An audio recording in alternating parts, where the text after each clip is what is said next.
I think it's really, really important that we're honest and open and that we listen to children. And I'm still working in the field in the charitable world, and I work for a charity called the Angus Lawson Trust, and I'm constantly asked the same questions that I was asked 20 years ago. I think we are better, but people are still worried about how do you talk about death. And I'd like to introduce you to a child who will explain far better than I can what they feel about this subject. I quite like it that people are interested to find out about my sister and what happened and all that.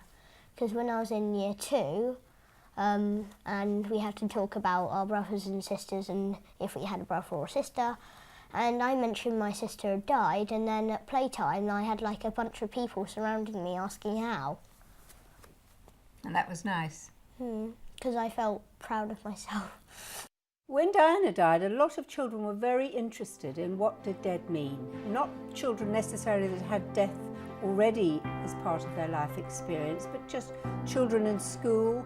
They were wondering why they were doing the things they were doing in schools that remembered Diana. And it was at that time that we decided to try and write something really simple.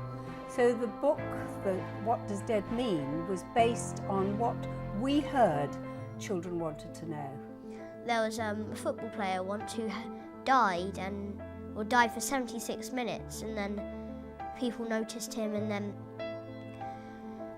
they took him into a hospital, and then I've heard of other people who say it's like crawling through a tunnel and opening up into light.